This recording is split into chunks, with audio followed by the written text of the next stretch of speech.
you are expected to understand the current approaches and methods which are applied in English as foreign language or EFL classrooms. You are expected to understand all of these as you are doing this particular course as a part of ELT teaching profession. So the thing is that this particular course, and of course the course teacher, that means me, think that you are going to teach English language in a as a foreign language in your own classroom. That's why this particular narration should give you an utmost value if you are considering taking ELT as your profession. ELT refers as English language teacher. So as a teacher trainer, so that means I am a teacher trainer, and as a teacher trainer, I expect that you will have lots of tolerance, you will have lots of understanding and patience in all of your works. Because I know some of you might not agree, because teaching is a profession built upon patience and attention. I have seen lots of this introductory information, or I should say that should not say ice breaking, but definitely those are the introductory words, because this particular narration is going to be a little broad, because in here we are trying to understand about the current approaches and methods, and we are focusing only the Bangladeshi context. So that means based on the research, based on the writings, we will try to look at our EFL or ELT or ESL classrooms and how the teachers of those classrooms are teaching English language. What are the approaches and methods they are following? We'll be looking at that. And this is Mohammed Nasim Firdaus who will be narrating this particular slide presentations. I should not say this is a presentation, but I should say there's lots of information in there. So you need to have a close attention and in all the slides, because this slide is going to be a gist of all the slides which we have been doing in the last 6 weeks. And the information here are taken from Richards&Rodgers, Kumaravadivelu, and different other sources. And those sources, by referring various sources, most of the time I am referring the sources from different journal articles and different books. Sometimes I take small references from books, so I do not mention about those writers in the opening page, but definitely you will find those things in the references. And I intentionally put these things in my narration because as a language teacher, or you can say teacher trainer, I want my students to be involved and affiliated with research. And in order to do that, you need to read lots of research articles. And that's why I put some forms and formats in my narration, in my slides, in my presentation, as you can understand how to write those things. Because if you want to be involved in yourself in those things, you need to be do the similar things.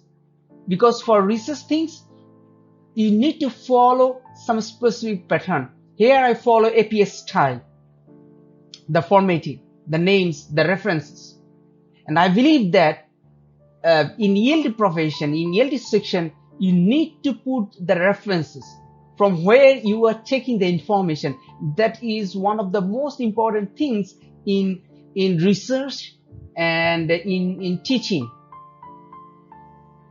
Okay, so let's start. The structure of this narration will be like this one. We'll be focusing or we will have recap on previous approach and methods which we have learned in other narrations, and we will try to make a resemblance considering the Bangladeshi context, Bangladeshi EFL classrooms. So let's see. So first one is the CLT.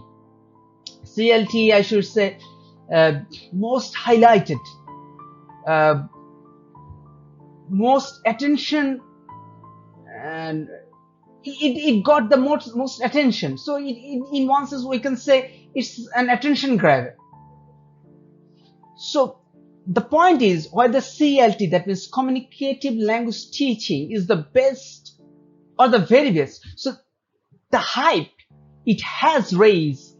So that means I cannot say whether it is the one we are looking for or it is not the one we're looking for. Rather, we are having this discussion whether it is the best or it is the very best. But what do our classroom teachers says? What do the researchers says? I have put mostly the information from Abedin and Rahman and Karim in 2012 and 2015. But let's see what happens in here. I have put some of the features of CLT in there and try to have a look on the experience of our researchers. So first one is communicative competence is the desired goal. In CLT, communicative competence is the desired goal. That is the ability to use the linguistic system effectively and appropriately. The base goal is communicative competence. So we will learn a language in order to able to communicate appropriately, flexibly.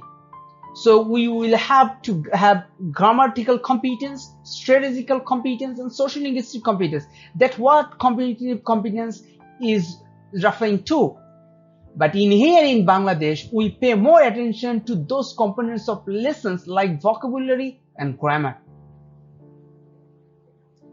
So we are using CLT in our classrooms, but in those classrooms we are paying more attention on the lessons where we are focusing on the vocabulary and grammar.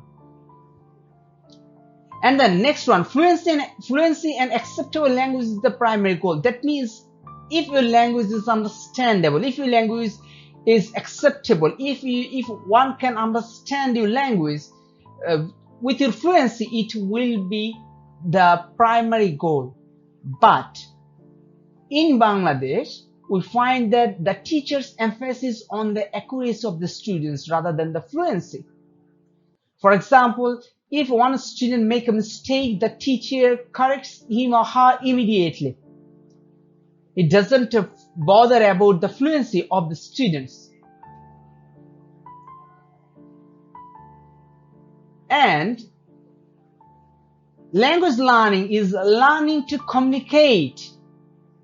Whenever we are talking about CLT, we are talking about learning a language, and learning a language is learning to communicate. But in here, most of the teachers give emphasis on students getting good grades. Yes, but I don't want to blame only the teachers, but the students and the guardians and of course the authority as well, who are mostly focused on the grades rather than the communication skill. Unless they are uh, going to have a similar type of jobs. For example, maybe a call center. Only the time, that particular time, learners are very much interested about communication. But for the other time, for the class base, they are mostly focused on the good grades, and the teachers are as well. So judicious use of native language is accepted where feasible. So this particular phrase is absent in our classrooms as well. In our classrooms, teachers still use Bangla as the medium of teaching English, and sometimes they use the English in between instructions. And sometimes whenever they are reading the text, they think that yes, we are taking class in English, but we are talking about the medium of instruction. That means in which language are you instructing to students? And in that time, native language is acceptable. Yes, you can use Bangla as if you are teaching the speakers of Bangla language who are trying to learn English language. It's fine, but that should be feasible, and only those things are acceptable and those are feasible. And then students are expected to interact with other people, either in flesh, through pair and group work, or in their writings. So they will be interacting with other people in pair, in group work, in other writings, maybe with native speakers. They're expected to interact. But in here, the learners here hardly found any scope of interaction. So we found very limited time that the learners are communicating, the learners are interacting, because they do not have proper scope. And the reason is that because sometimes when the learners are trying to interact, that creates noise, and as a teacher, as an authority, we don't like noise in a classroom. That means the learners are not in our control. The learners not in our control. That means in us. That means the teacher's control, and that's a very bad quality of a teacher. So you cannot do that. So that's why we find less interaction, or hardly find any scope of interaction in our EFL classrooms. Teachers help learners in a way that motivates them to work with the language. But here, teacher is the central figure and be honored, and students must passively listen to the teacher. Because of our culture, we cannot say anything. We cannot speak up in a classroom. We need to listen, and we need to be silent. We should not raise our voice in a classroom. But if you do so, you will not be able to work with your classmates, with your peer, which is just opposite of CLT. So whether we are implementing CLT or not, we are implementing CLT with lots of limitations, that should I say. Because in order to implement CLT, first we need the teachers to have proper opportunity with training, and of course we need to change our traditional thoughts. We need to change the way we think, because culture is often considered as a barrier in creating a communicative form of English learning in EFL context. So we need to understand that we will be learning English language whenever we'll be communicating in English language, whenever we'll be trying or struggling to interact. Because whenever we'll be struggling to interact, and that is the time we'll be learning English or any language. So the thing is that if CLT has an issue, why not TVLT? That question could be raised because TVLT is the better version, which we have already learned. But according to Munira and Ferdowsi, the learner's style of the client learner might not be compatible with the task-based approach, because she or he has learned to learn in a more traditional grammar-led way. So we cannot implement TVLT because of the same problem, because we have the traditional grammar-led background where we with the teachers are trying to teach our learners through grammar structure. So task-based approach is not accepted there. And they also refer that means Monira and Ferdowsi, English teacher to have a clear conception of the task and design, and then to be able to design appropriate communicative tasks for different teaching materials and to conduct activities to implement these tasks in appropriate ways with different students. That means we need some of the sections. Section number 1, we need to understand about the task.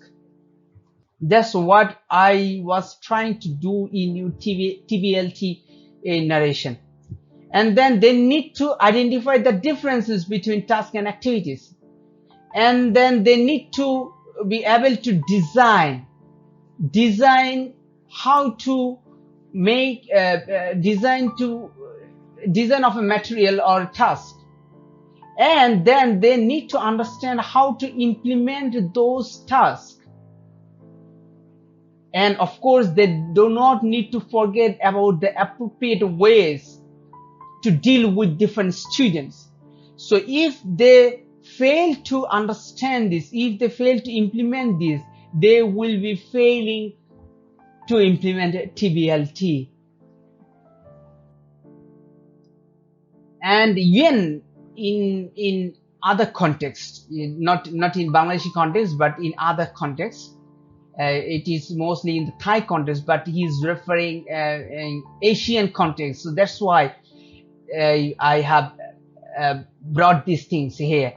The data gained from the research by Yen showed that it will be no means by evident to implement TVLT in the way envisioned by Ellis and others in Asian teaching context. So in Asian teaching context, the challenges or limitations will not help our learners to implement, help our institutions to implement TVLT.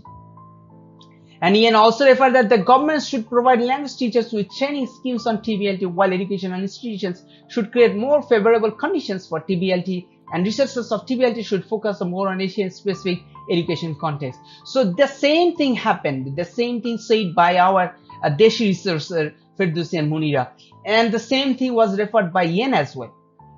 So based on this, first we need the training, and we need to maintain or have recommendation how to introduce TVLT in our classroom, especially in Asian context. So the researchers need to study more and find an appropriate way to implement TVLT. But till that, it's a tough session to implement TVLT.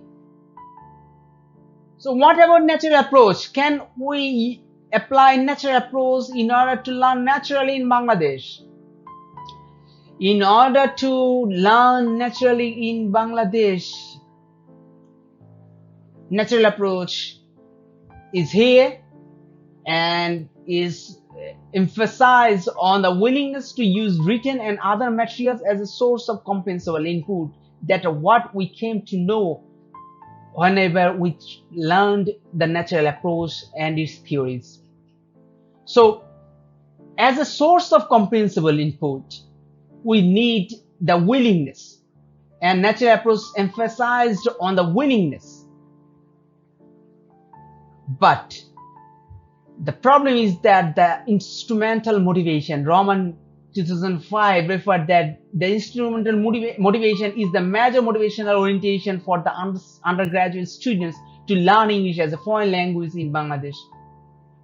That means whenever they will have utilitarian focus, for example, maybe the grades or maybe other sections, only then they have the willpower to learn a language.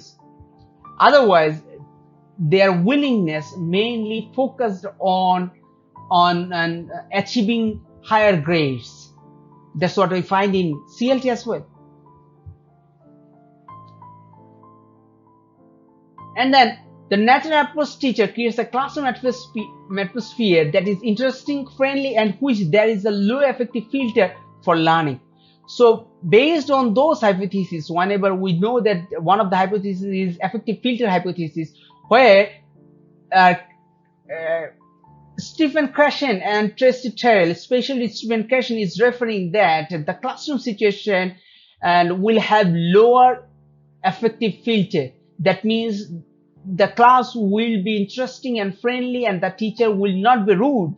But I hope that you did not forget what I showed in the previous slide, that teacher is the central figure who must be honored, and the students must passively listen to the teacher. So if the learners do not have that kind of freedom to interact, to ask questions, to become friendly, then the affective filter will not be lower, which will be a challenge for the teachers to implement natural approach in the classrooms. So should we go back to traditional GTM? Okay, so I should say we do not need to go back to GTM because we are still in traditional traditional grammar translation method. Let's look at it. These are the features of grammar translation method. The goal of grammar translation method is to learn a language in order to read its literature. So we are here in Bangladesh, we are trying to learn English language in order to read its literature. That means in order to read the text written in English. We here focus mainly on vocabulary and grammar. That's what you found in other Bangladeshi researchers who research on the Bangladeshi classrooms, EFL classrooms or ESL classrooms.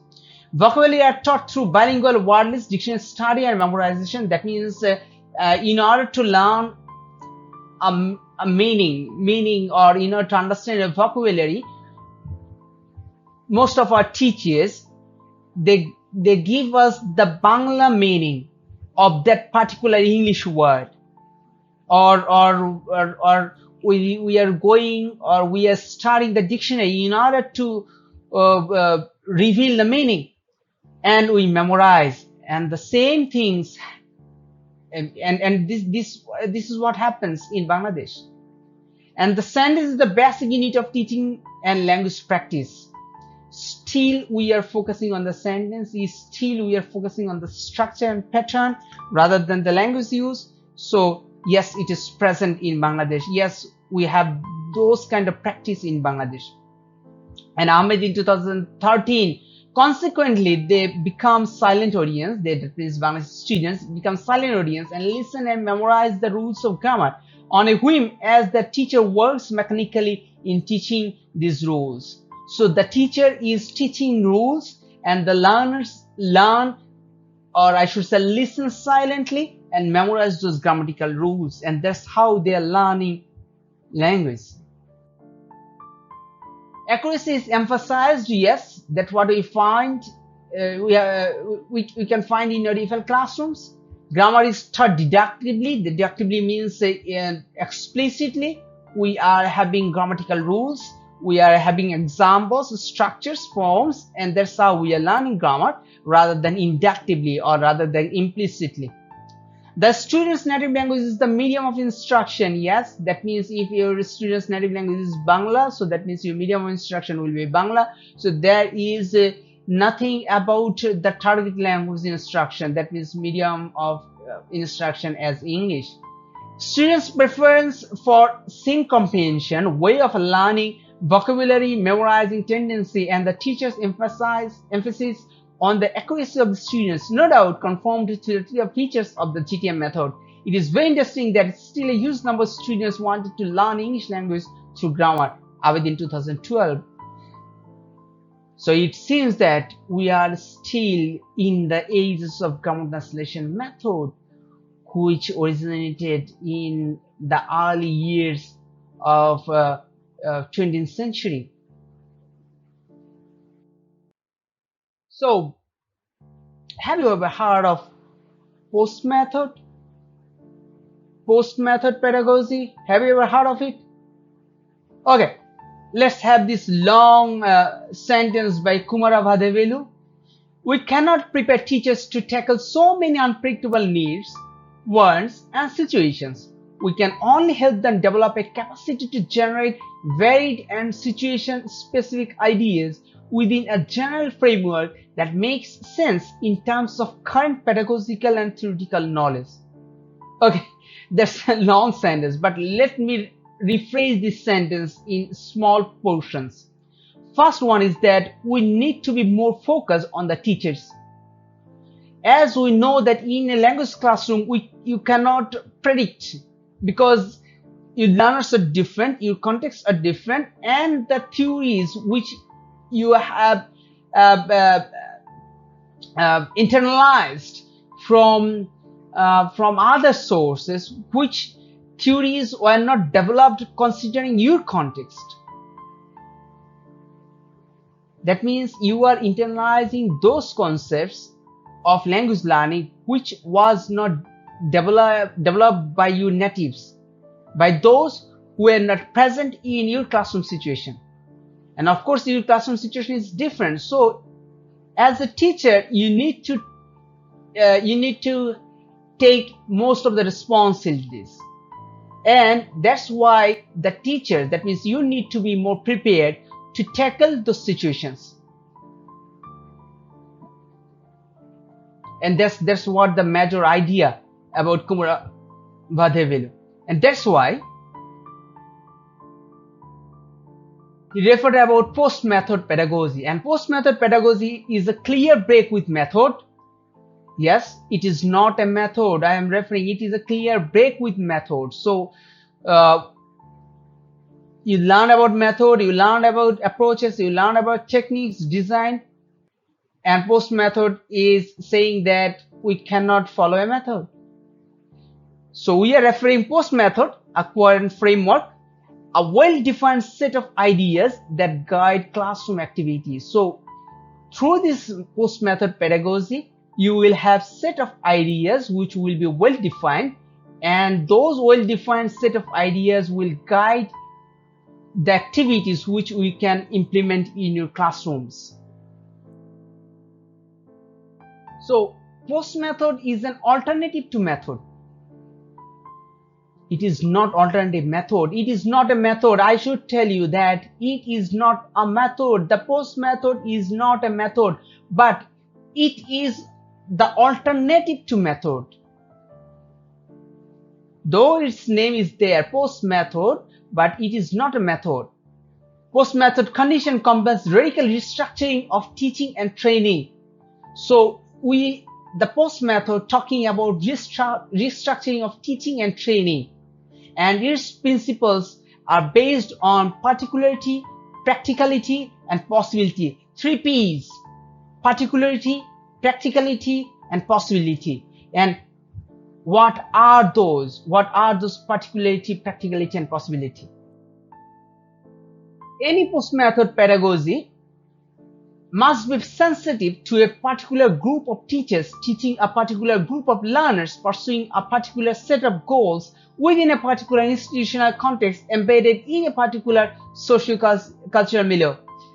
That's very interesting. I should tell you. Maybe some of you find it complex as well. It is we are referring as the particularity, and the group need to be particular. That means the teacher.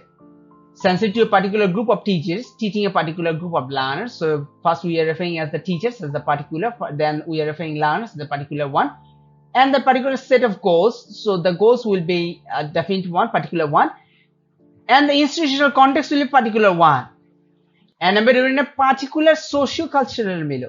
So that means we have 1, 2, 3, 4, 5 particular things in order to teach English language. So it can be different if the teachers are different. It can be different if the learners are different. It can be different if the goals are different. That means the needs. It can be different if the institutional context are different. It can be different if the socio-cultural settings are different. So it defines on the emphasis on local existence and lived experiences.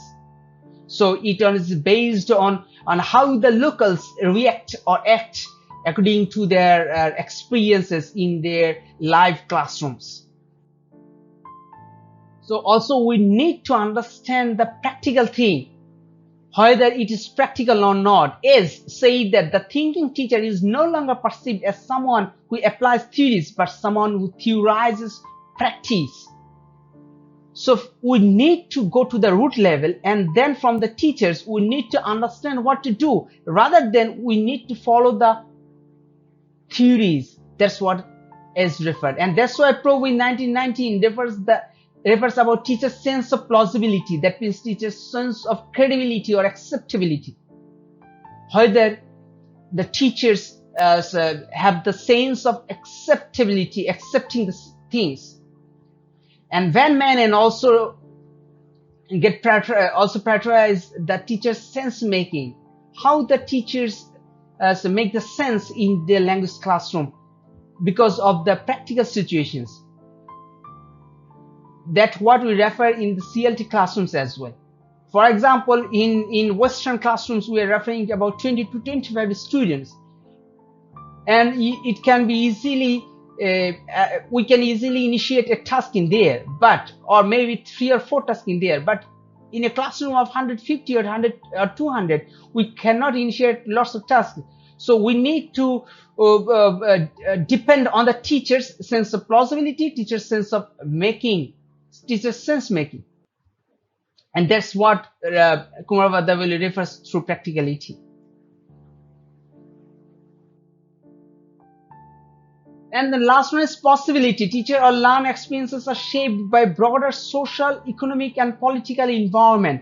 Yes, the experience can be changed based on the social situation, economic context, and political environment. Language teachers cannot hope to fully satisfy their pedagogic obligations without at the same time satisfying their social obligations. So if there are social obligations, so they cannot satisfy, they cannot think or experiment or use their experience in their pedagogical situations if they have those obligations. So that's why we need to look at the possible situations, whether it is possible or not. So it is morely teacher dependent. So can we implement post-method pedagogy in Bangladesh?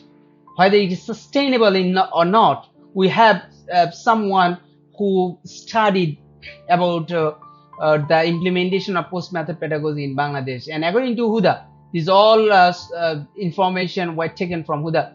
CLT has failed to work in the context of Bangladesh mainly because the parameter of particularity has been ignored. We talked about particularity in post-method pedagogy, and CLT is failed because of the absence of this particularity. Due to their cultural orientation in family, education institutions, and wider society, the learners of Bangladesh like to depend on teachers for their learning rather than pursuing autonomous and discovery-oriented learning or pursuing the strategies of peer correction and peer learning as suggested by CLT. So if we think that CLT is the best one, but we need to understand the application of CLT and the successful implementation of CLT in our classrooms as well. So we know that in the Bangladeshi context, the learners or the stakeholders mostly depend on the teachers, on the learning rather than the pursuing autonomous and discovery-oriented learning.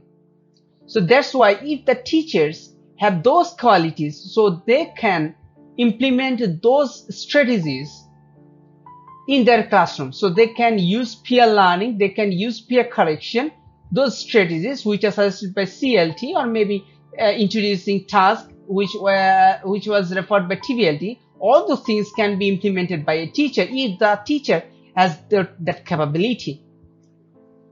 There is much scope to utilize the concept of the post-method pedagogy, the concept which has emerged in the backdrops of the failure of all the established methods and approaches. And Huda thinks that yes, we can implement post-method pedagogy, which is based on 10 macro strategies. We are not talking about those macro strategies because I think that these will be enough for you to understand this basic one. And for understanding post-method pedagogy, that should be a long class. We cannot give a total idea about post-method pedagogy, but you need to understand post-method pedagogy is all about uh, I should say teacher oriented. It's all about having teacher training, and we creating a very good teacher who can analyze the situation and implement and the task or the actions based on the context of the situations. So it is possible. So now it is a question to you: which one is the best? Have you decided yet? So you have now you have understanding of many approaches, methods. So some of you have previous experience about understanding those methods and approaches. Some of you have detailed understanding in this program or course, in this course I should say. So based on this approach, especially in today's section, have you considered which one is the best? Have you decided yet? Just write your answer maybe on your note, on your copy, or on a page. Just write it there. Kumaravadivelu referred that there is a best method out there ready and waiting to be discovered is a myth. If you think that as a language teacher or a language learner or a ELT practitioner, if you think that there is the best method out there ready and waiting to be discovered, yes, we can take and bring this method and we can implement in our classroom, and boom, the learners will be able to learn English language. Okay, Kumaravadivelu consider it as a myth. It is not true. It is imaginary. That's what Kumaravadivelu thinks. So don't forget the magic duo teacher and context, which is referred by Kumaravadivelu. Method constitutes the organizing principles for language teaching. They are all pervasive, govern the principles of curriculum, syllabus, materials, teaching strategies, and testing techniques. These are the things all we did in previous methods and approaches. We talked about the principles of language and language learning and language teaching, then curriculum, syllabuses, as materials, teaching strategies, testing techniques. We are talking about that, but methods constitute of that. But those methods ignores the other factors. Those are teachers and context. Teacher cognition, learner perception, societal needs, cultural context, political exigencies, economic imperatives, and institutional constraints. If we ignore these factors, it will be very challenging for the language teachers to train the learners as about developing their language skill. It will be a very difficult one. So we are looking forward. This was taken from Richards&Rodgers. These are the very basic ideas we'll be looking forward, and these are the factors which have influenced language teaching trends in past years, and think so it will be continue doing in the future as well. Government policy directives. So there will be changes based on government policies. Trends in the professions. There will be different trend which will be coming in this language teaching profession. Guru-led innovations, whenever the teacher will be innovating these kinds of things. Prabhu innovated these kinds of it will be generated this kind of theory. Responses to technology. Yes, this is I believe this is one of the this will be one of the major outbreak in the future. Presently it is doing its part, and in future of course it will have lots of impact in language teaching environment. Influences from academic disciplines. Research influences. Based on the resources, the ideas will be changing and shifting, and there will be lots of new ideas as implementing in the language classroom. Learner-based innovations. Based on learners' challenges, there will be innovations in there. Crossover educational trends. So not only the trends in the profession, but also in the educational sector. If the change is there, the crossover in there, so there will be a change in there. And crossovers from other disciplines as well, which might have impact in language teaching. So I strongly recommend you to visit this page 252 to 254 from a textbook. textbook number 1, and you will find this one, and you will be looking at these things which will be having impact in language teaching environment now and in the future as well.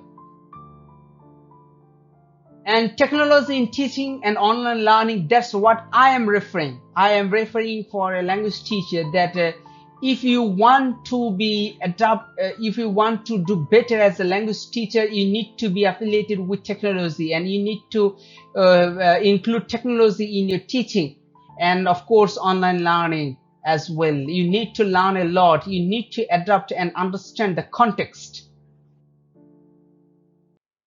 So based on the technological advancement and development, should the English language teachers need to be scared of? So this is the question I am putting in front of you. So if you were a language teacher, will you be scared, or should us language teachers scared of these innovations and these lots of changes which are coming in our future days? So I believe that as a professional development, you need to do it in a continuous fashion. If you are a teacher, you need to develop professionally. You should not stop learning, and you need to accept the changes, positive changes, and you need to adapt all those things. For example, the technology, and of course the COVID-19 fact, COVID-19, the outbreak. So that's why now most of our teachers are, especially English teachers, are involved. Not only English teachers, but almost all of the teachers are involved with the technology. And because of the learning spree, I should say, we cannot to hold ourselves back. We cannot hold ourselves in a position and which actually slow our development. It's the first world, and we need to act fast. So the teachers also need to accept the changes, positive change, and they need to adapt the situation which is coming forward. So these are the references I used, and lots of references are there. You can have a pause in there, and you can go through with this, with those articles and journals in there. Hopefully this might help you to understand. If you want to have better knowledge, more knowledge in there, these sources will be helping you. So lots of the slides, lots of information, lots of narration, and as a teacher, you know that teachers are mostly vocal. They have lots of voices in there, lots of opinions. So still, I'm expecting questions. Still, if you have still, I know that you will be having questions, and but don't be tensed. Ask you all questions in the forum, and I will be joining there. And of course, others can join. Anybody can join in this class as in the forum. So thank you very much. Thank you very much for being present in all the slides.